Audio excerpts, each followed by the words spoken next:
How to check the condition of the brake system. 1. Brake pads. The most accurate indicator of brake pad wear is the thickness of the friction lining.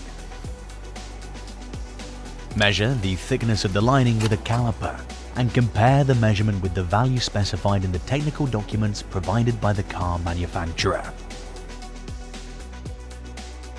Virtually all modern brake pads are equipped with wear indicators that are either mechanical or electronic.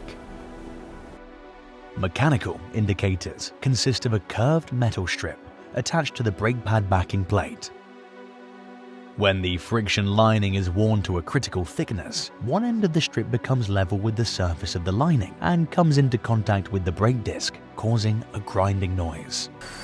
This sharp sound is a sign that the brake pad is worn out.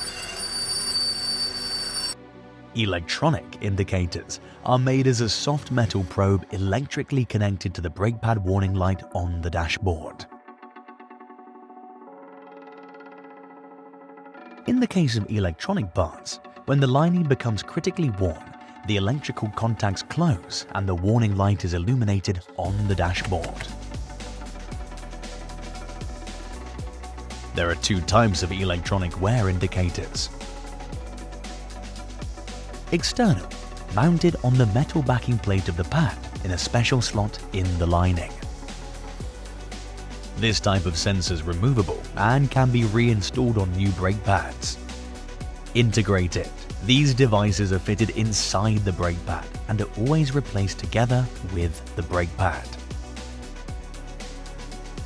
Many manufacturers even recommend replacing external electronic sensors at the same time as the pads. 2. Brake discs. To assess brake disc wear, the wheel is removed and the thickness of the part is measured with a caliper. The measurements are then checked against the vehicle manufacturer's specifications. As soon as the level of wear becomes critical, the parts must be replaced. It's also important to visually inspect the part. Warping, cracking, chipping, grooves and edge lip are all reasons for urgent replacement. 3. Brake calipers. As part of the brake caliper diagnosis, disconnect the caliper from the steering knuckle, then remove and inspect the brake pads. Uneven wear of the friction lining is a sign of a faulty caliper piston or guide pins.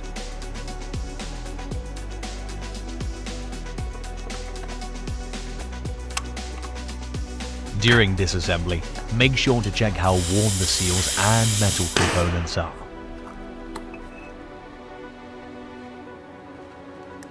If there are signs of significant wear, deformation, or corrosion of the pistons and/or guide pins, these components must be replaced.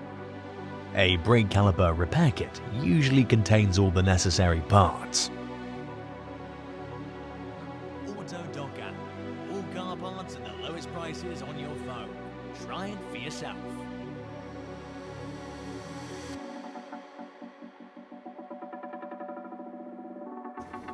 If the parts are in working condition, clean away any dirt and apply a special grease to the surface.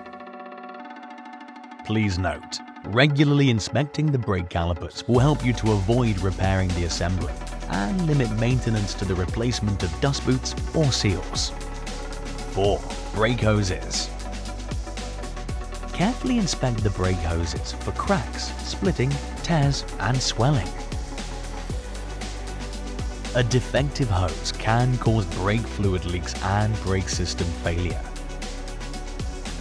The damaged component must be replaced as quickly as possible to avoid leakage of brake fluid.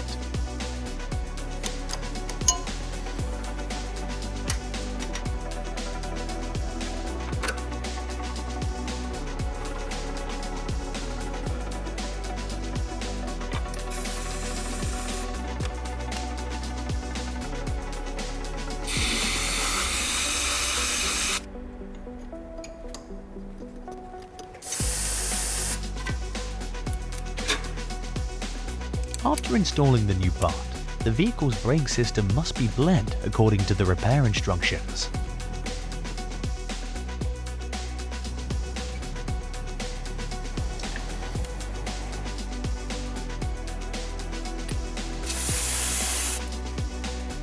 Five, brake fluid. Open the bonnet and unscrew the cap of the brake fluid reservoir. The reservoir has markings indicating the minimum and maximum amount of brake fluid. Check that the fluid level is within the specified limits. Pay attention to how it looks. The liquid should be clear, smooth, and free of sludge. While doing this, make sure the brake fluid doesn't smell burnt. If you can see that the fluid is in the right condition, but the level is just below the minimum mark, top it up. Attention! You should only top it up with the same type of brake fluid. You can find information on its specifications in the vehicle's owner's manual. Make sure you also measure the boiling point and moisture content of the brake fluid. To do this, use a special tool, a brake fluid tester.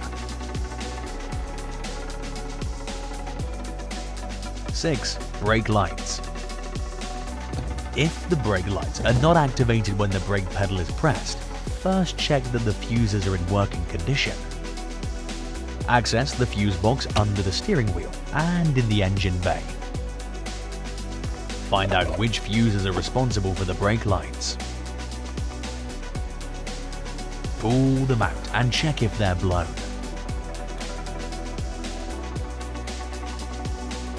If necessary, install new fuses. Next, check that the bulbs in the rear lights are working properly. This may require opening the boot and removing the rear lights. First, inspect the bulbs visually to see if the filament is damaged. If it's intact, the bulb should be checked with a multimeter or by replacing it with a similar new one. If the bulbs appear to be functioning, check the brake light switch.